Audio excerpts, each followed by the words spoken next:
presenta Sensus. Descubrí la nueva línea de jabones líquidos Sensus y sentí la diferencia. Entre la nieve y el sudor. Muy bien, les recuerdo que el mejor préstamo, como siempre, está donde en Vía Confort. Podés pedir 30.000 pesos en 18 cuotas. Gastalos en lo que quieras y llévate con tu préstamo de regalo un LED de 32 pulgadas. 30.000 pesos en 18 cuotas y además del dinero te llevas un LED de 32 pulgadas. Llama ya a Fonovía 2507-3883 y pedí tu préstamo en Vía Confort. Para esta sección del programa le damos la bienvenida a quien nos acompaña en este momento, que es Gerardo Rey, Inspector General de Trabajo y Seguridad Social. Gracias, Gerardo, por estar aquí hoy con nosotros. Algunos de los titulares remitieron una suerte de balance, ¿no? O puesta a punto de lo que ha sido el año en materia laboral. Y yo no sé si es que es lo que levantaron los medios de prensa o es lo que ustedes efectivamente transmitieron como noticia, pero si lo que preocupa realmente es el consumo de drogas o alcohol durante la jornada laboral, no andamos nada mal. Andamos tan mal. Y claro, porque podría preocuparnos otras cosas, ¿no? Si estuviéramos tan mal. No, de repente fue, como bien señalabas vos... Lo que se levantó por ahí. Algo que levantó porque es una noticia distinta, que pasó que la semana pasada hubo una cosa muy buena, que es que yo estuve invitado por ustedes acá para hablar del decreto del 128 del año 2016, que aprobó el protocolo de actuación bajo el consumo y tenencia. Está prohibida el consumo y la tenencia en ocasión del trabajo del alcohol y otras drogas. Pero ahora lo que hubo fue que en el sector de la química hubo un protocolo de actuación que va un poco más allá. Entonces acordaron patrones y empresarios, y sindicalistas, ¿no? Acordaron que van a hacer controles preventivos, porque no les interesa solo encontrar a alguien que está bajo el efecto y correrlo del trabajo y aplicar lo que decía el decreto que comentamos con ustedes. Ahí lo que pasó es que se pusieron de acuerdo en hacer controles preventivos aleatorios que involucre a toda la plantilla, o sea, desde el gerente hasta el último peón, ¿no es cierto? Y eso me parece que es una buena cosa. Que haya personas que necesiten ayuda profesional. Exactamente. ¿No? El enfoque que le dan es, cuando encontramos algo de eso, encontramos, puede haber un consumo ocasional, la típica, te diste una copa de más, ayer fue el cumpleaños de mi hermana, ¿cómo está? No se puede venir igual, aunque sea tu cumpleaños, el cumpleaños de tu hermana, pero es ocasional, o tengo problemas con el consumo. Entonces acordaron detectarlo y derivarlo. Entonces hicieron un convenio con la UDELAR, la parte más conocida la que funciona acá en el Hospital de Clínicas, que lo derivan ahí y el Hospital de Clínicas tiene un servicio de tratamiento para la gente que tiene un consumo problemático. Y eso está bueno que empresarios y trabajadores se hayan puesto de acuerdo en detectarlo y tratarlo. ¿Es un caso Pero aislado? eso... ¿Es un caso aislado en la industria química o se ha extendido a otros Es un buen sectores? ejemplo, digamos. Pero es un caso aislado, me refiero, o hay otros sectores que también han tomado ese caso. Mirá, Graciano, lo que está pasando es que hay sectores que lo están discutiendo. Entonces, lo bueno es que haya alguien que arranque de forma tal de fijar un parámetro para que otros lo tomen. Por ejemplo, la industria del gas lo está haciendo, la distribución del gas es uno de los sectores que lo está discutiendo. Aspiramos a discutirlo en la construcción también, en el metal, o sea, ir avanzando en otros sectores. ¿Me permiten ir al grano, que así aprovechamos al máximo el tiempo? Los desafíos reales de las relaciones laborales en nuestro país hoy. El informalismo sigue estando allí, ¿no? Sí. Primero... ¿Cómo se combate? Ahí va. Una cuestión para colocarnos lo que va a ser el 2018, que vos planteabas. El 2018 va a ser la ronda de negociación salarial más grande de la historia. Va a haber 200 grupos y subgrupos funcionando todos el mismo año. Nunca hubo todo junto. Y además, la última rendición de cuentas en la que el sector público de la Administración Central se juega... Uno se pregunta si alguien va a trabajar. Si nos vamos a pasar de reuniones y asambleas, entonces, a ver si vamos a trabajar. Eso es un poco lo que va a pasar en el 2018. Bien. Y ese es el foco de la negociación colectiva. Mirado siempre como conquista, o alguien, mirado siempre como una gran conquista, o alguien puede discrepar con eso. Bueno, yo creo que sí, que se puede discrepar sobre esto. De hecho, no todo el mundo opina de que la negociación colectiva sea la herramienta más idónea. Me parece que lo que peor defienden otro sistema es los que hacen el comentario cuando dicen son altos los costos laborales. Entonces, si vos decís son altos los costos laborales y me quita competitividad y acto seguido critico la negociación colectiva, es muy fácil poner a todos los trabajadores defendiendo la negociación colectiva, porque este señor lo que quiere es que sin negociación colectiva a mí me va a ir peor. Entonces, ¿qué opinan acá sobre ese punto? ¿No? ¿Qué opinan sobre eso, Alfredo? No, yo creo que la negociación colectiva es clave, más allá de que después tienen... Los sindicatos responsables, es decir, saben de que hay diferentes situaciones en determinadas rubros, claro. Rubros. No es que todo el mundo es igual, porque siempre se habla de que la negociación colectiva perjudica a los chiquitos, pero vamos a entendernos. Ahí uno pone ciertos parámetros y algunas empresas se negocian mejores beneficios y otros no, pero se pone un mínimo básico. No se le puede pedir lo mismo a un kiosquero que a una empresa multinacional, sin lugar a duda. Ahora, yo creo que es un avance porque en general se ponen bastante de acuerdo. El porcentaje de acuerdo en la negociación colectiva son bastante altos. 90%. 90%. O sea que solo hay un 10% de empresarios y sindicatos que no llegan a acuerdo y que hay que votar. El resto se pone de acuerdo. O sea que tan mal instrumento me parece que no es. ¿Qué opinan por allí? La objeción que se le puede hacer, y yo creo que de hecho se hace, algunos lo hacen y yo creo que es de recibo esa objeción, es que en realidad las negociaciones son por rama de actividad. Entonces, no es por empresa, son por ramas de actividad. Sí, claro. Entonces, ahí es cuando yo creo que la objeción tiene asidero, porque en una rama de actividad no todos los actores de esa rama están en un pie de igualdad. Y cuando se negocia colectivamente para una rama de actividad, a veces no se toma en cuenta la peculiaridad que tienen ciertas empresas de esa rama, ya sea porque están en el interior o en Montevideo, o están más volcadas a la exportación, o tienen mayor mano de obra, o tienen mayor maquinaria, en fin, la peculiaridad que tiene cada unidad productiva. Es muy difícil que la casuística llegue a cada empresa si se negocia por rama de actividad, como efectivamente ocurre. Entonces, esa me parece que es una objeción seria, es una objeción fundada, y a veces los conflictos se producen justamente por eso, porque se quiere trasladar a todo el mundo una negociación por rama en la cual algunos se pueden beneficiar, ya sea, incluso hay empresas que se benefician también. En algunas negociaciones por rama de actividad hay empresas que salen beneficiadas, en perjuicio de otras empresas. No solamente es el trabajador el perjudicado o el beneficiado, también son las empresas.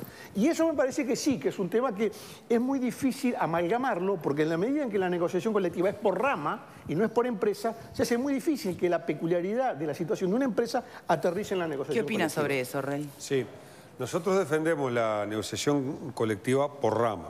Primero, la primera discusión, en términos conceptuales, pues siempre hay una particularidad, pero lo conceptual es negociación colectiva, voluntaria u obligatoria. Este es realmente el corazón del asunto. Y se ha demostrado que cuando es voluntaria, los más chicos no pueden traer al patrón a negociar. Por lo tanto, la balanza se desequilibra para el lado patronal. Por lo tanto, la primera conclusión, nosotros entendemos que la negociación colectiva obligatoria ayuda a equilibrar. Después, por rama y por empresa. Y yo creo que ahí la experiencia indica de que se puede ir hacia un mix. Y que de hecho se va hacia un mix. ¿Qué es lo que se resuelve en el Consejo de Salario? Se resuelven los laudos mínimos. Claro. Vamos a poner un ejemplo. Se pone el ejemplo de que en el sector de la construcción el peón gana tanto, el peón especializado tanto, el capataz tanto. Se establecen los laudos mínimos. Después, las empresas pueden adicionalmente mejorar esos laudos para retener a los mejores, pueden hacer convenios por productividad. Lo que ninguna empresa puede pagar por debajo de un laudo mínimo. No puede pagar, exactamente. Claro. Entonces, la negociación por rama establece el laudo mínimo. Y hay algunos sectores empresariales que defienden esto, entre otras cosas porque garantiza la regla de juego, ¿sí? Si todos pagamos más o menos lo mismo, no es a través de pauperizar el salario que yo gano competitividad. La competitividad será porque gestiono mejor las cosas, capacito mejor a la gente, obtengo mejores niveles de productividad. Pero, grosso modo, estas son las dos diferencias importantes. Voluntaria contra obligatoria, nosotros nos afiliamos a la obligatoria, y después sí, creemos que por rama y los laudos son buenos. Mirá. Gerardo, hay otro aspecto que también suele colocarse en esta discusión y tiene que ver bipartita o tripartita, es decir, si tiene que estar el Estado siempre o no, que creo que también está en el eje de estas discusiones, ¿verdad? Mirá, y ahí hay dos fenómenos nuevos. Uno Uno, que ya más o menos lo comentamos, y otro que obedece a más de una lectura, y no hay que ser esquemático en esto. Lo comento. El primero, ¿qué es lo que pasa? Como es obligatorio, el Estado lo que hace, fija la reunión de las partes y pone unas pautas mínimas, o sea, pone unos lineamientos que las partes lo conversan, ¿no es cierto? ¿Qué es lo que ha pasado? Que el 90% de los sectores acuerdan entre empresarios y trabajadores. No quiere decir que acuerdan entre empresarios, trabajadores y gobierno, entre otras cosas, porque en ese 90% hay sectores que han acordado por encima de las pautas del gobierno, empresarios y trabajadores. Pero te queda el 10% que si el Estado no está, se perjudican. Un sector del 10% justamente es el sector rural. En la última ronda salarial, el no acuerdo fue laudado porque el gobierno dijo, bueno, como no se ponen de acuerdo, aplicamos la pauta que fue el criterio general. Ese es un aspecto. El segundo aspecto, que es parte de la negociación colectiva, pero no del salario, sino de cuando se da un conflicto en las relaciones laborales, por incumplimiento, por diversas situaciones. Bien, ahí lo que se está dando un fenómeno que crecientemente vienen al Ministerio de Trabajo. Es decir, ¿quién? La ley, los trabajadores y los empresarios. La ley no obliga, si tú tienes un conflicto, por ejemplo, vamos por un caso bien concreto, en una industria metalúrgica hay un conflicto porque cambiaron los turnos o porque reorganizaron el trabajo y cambiaron los equipos. Entonces, lo que la ley establece es que se arregla entre el sindicato y el empresario de la fábrica, arreglaron el tema, fin del asunto. Si quieren, lo registran para el cumplimiento en el Ministerio de Trabajo. Esta fue una práctica muy extendida en todos estos años. Los últimos años han hecho que se incrementaran los casos que ese acuerdo se logra en el Ministerio de Trabajo. O sea, pasó de ser la regulación de las partes, lo habitual, para hacer que los conflictos se dirimen en el Ministerio de Trabajo. Entonces eso demandó, desde la parte de la gestión del Ministerio de Trabajo, una mayor infraestructura, una mayor estructura para atender esa nueva. Ese sí es un fenómeno nuevo, ¿se entiende? Sí, claro. No el de la negociación colectiva, sino el del conflicto por la interpretación, el cambio de turno, el cambio de tarea. Eso es lo que ha cambiado. Bien. La otra cuestión que vos me planteabas es lo de la informalidad, sí, que no tiene que ver con esto. No tiene nada que ver. Pero tiene algo, yo te iba a decir, tiene algo que ver. Y te agradezco mucho. ¿Por qué? Primera cuestión. Es muy difícil encontrar en una inspección, cuando tú dispones una fiscalización en cualquier establecimiento, es muy difícil encontrar sindicato establecido y trabajadores en negro. Para poner un ejemplo bien sencillo. O sea, en los sectores donde hay sindicato, el registro de seguridad social es casi seguro.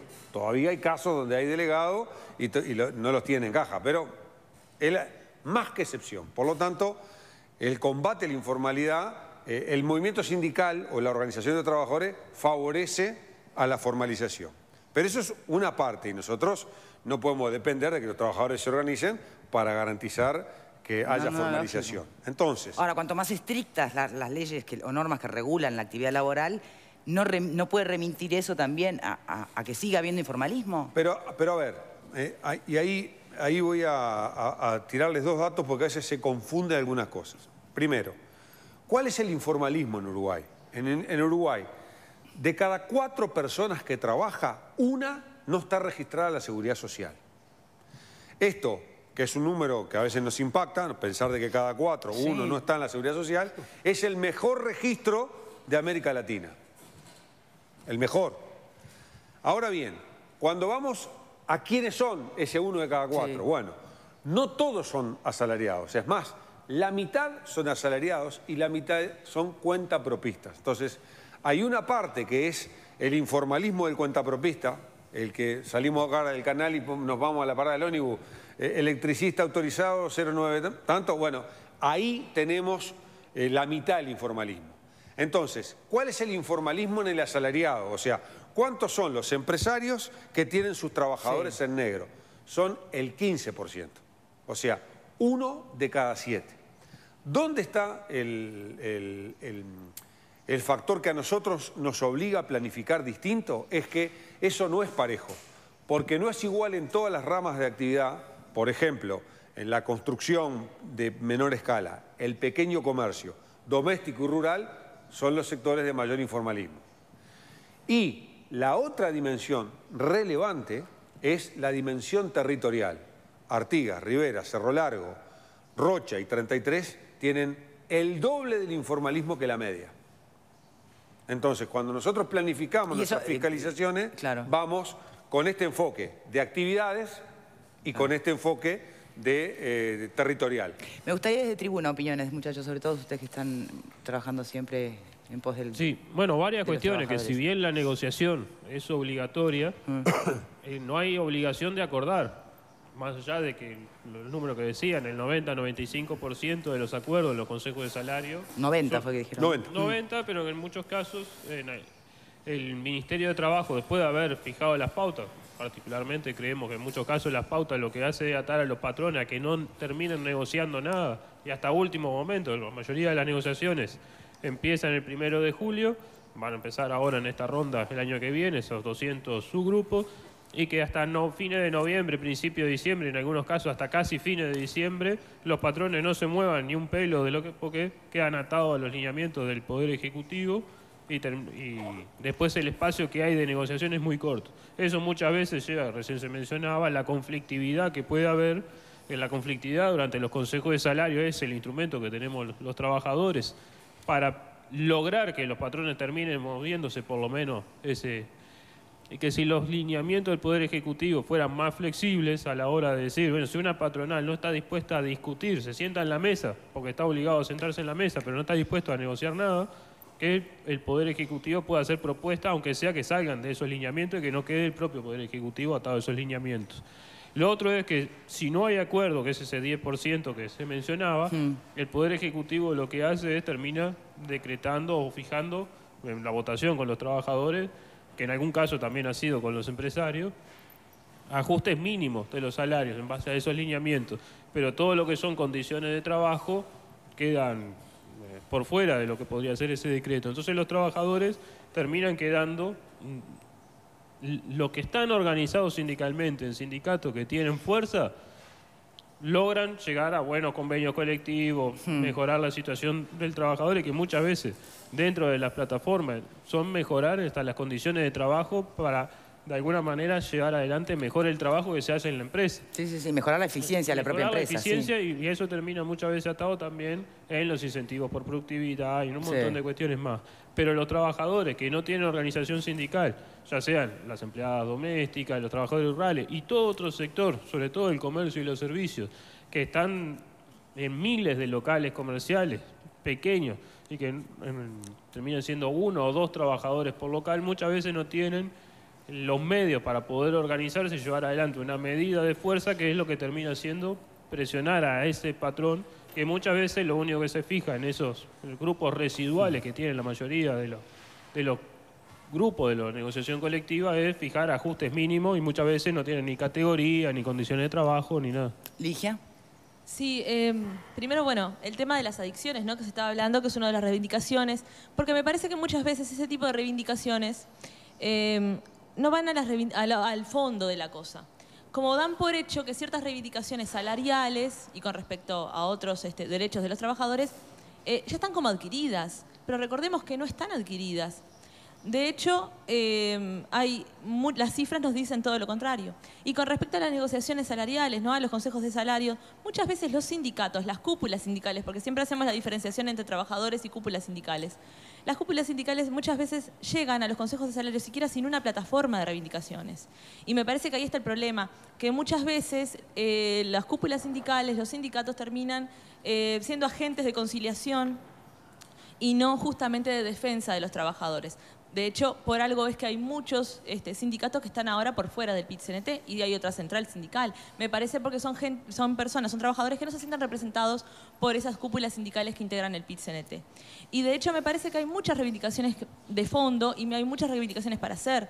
Y recordemos que en este último año todas las empresas que han cerrado, todas las pequeñas empresas que han cerrado, que también implica, por supuesto, menos fuentes de trabajo. A mí me todas gustaría... las reivindicaciones también con respecto a los trabajadores rurales que hemos visto últimamente, ¿no? Bueno, sí, vamos a dejar lo de trabajadores rurales, porque me gustaría después de la pausa retomar algunos episodios de este año. Pero antes, cuando ella trae a colación lo del cierre de algunas industrias, empresas y demás, ¿se puede vincular o de qué manera se vincula a las leyes que regulan hoy la actividad laboral? Bien. El cierre de estas empresas, ¿no? ¿Cuáles son los mecanismos que regulan la negociación colectiva? Como bien señalabas tú hoy, hay un mecanismo en el que el Poder Ejecutivo fija unas pautas y las explicita. Es decir, dice, bueno, más o menos entendemos que la inflación va a estar entre este rango y les proponemos a ustedes que las pautas de estos años han sido así. Los sectores, clasificar los sectores en si es un sector en dificultades. ¿Y cuáles son los sectores en dificultades? Bajaron la cantidad de ventas, bajó la cantidad de exportación, etcétera, bajó la cantidad de mano de obra ocupada. Entonces, el Ministerio de Trabajo juega el rol de brindar la información creíble. Esta es la estadística con la que usted se puede manejar para que usted califique si está entre un sector en dificultades, un sector medio o un sector en expansión. Y por lo tanto, a los sectores en expansión se les propone que den aumentos mayores que a los sectores en dificultades. Y además, y esto es un tema bien importante, porque hoy Graciano lo planteaba, con qué puede pasar con una empresa que integre un sector medio o en dificultades, pero esa empresa en particular tenga una dificultad. Existe lo que se llama la cláusula del descuelgue, es decir, presenta, mire, tengo esta dificultad, mi intención es mantener los puestos de trabajo, no enviar más gente al seguro de paro, no cerrar la empresa, no ir al concordato, y ahí el Consejo Salario flexibiliza y dice, bueno, se autoriza a que se descuelga. ¿Se ha descolgado alguna empresa? Sí, claro, sí, se han descolgado. ¿Las que cerraron pasaron por el descuelgue? Justamente, muchas de las empresas que cerraron realmente tuvieron enormes problemas de competitividad, muchos de ellos asociados a cambios tecnológicos, cambios en las formas de organizar el trabajo o muy malas gestiones de los empresarios. El caso que se me ocurre de muy mala gestión de los empresarios es el caso de Fripur, por ejemplo, para poner un ejemplo.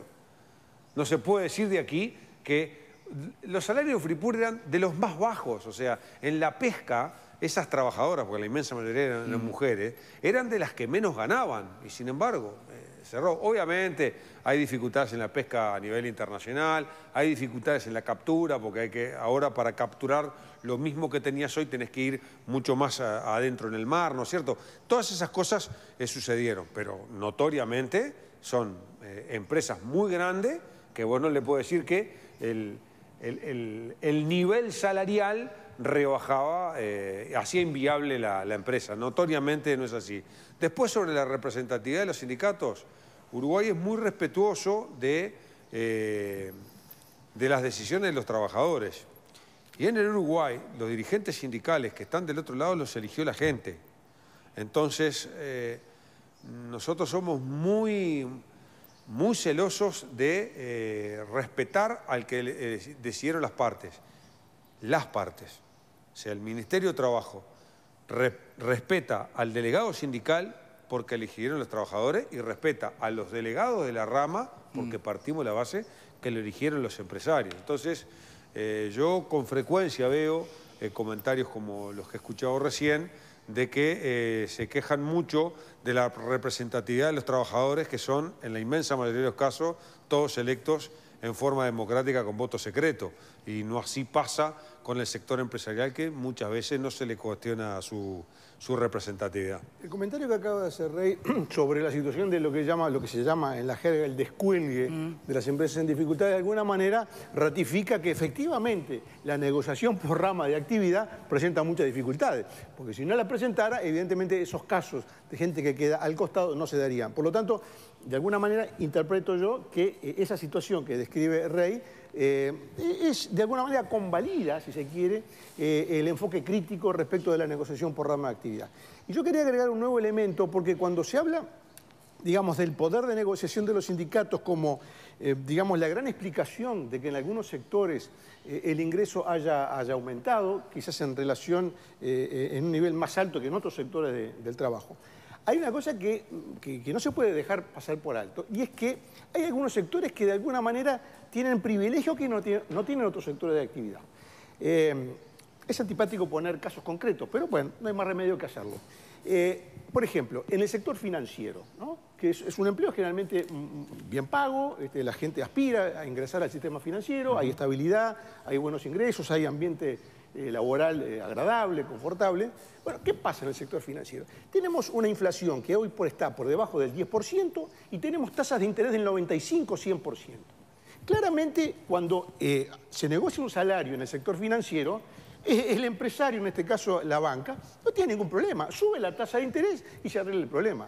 Otro sector es el de la construcción, donde en una época se pagaban muy buenos salarios, creo que ahora la situación ha bajado un poco. Pero pasa lo mismo. Se pone a la venta un departamento, incluso viviendas de utilidad social, creo que es la denominación o algo parecido, y los precios del metro cuadrado son increíbles. O sea, uno mira los precios, 3.500, 4.000 dólares, vivienda de interés social, 2.800, 3.000 bueno, dólares. se están llegando al país otros modelos de construcción con otros nombres que salen la mitad. Pero a lo que voy es muy fácil decir que se aumenta el salario cuando el empresario tiene la facilidad de descolgar sobre el mercado, sobre el consumidor, tasas de interés escandalosas, tasas de interés reales del 85%.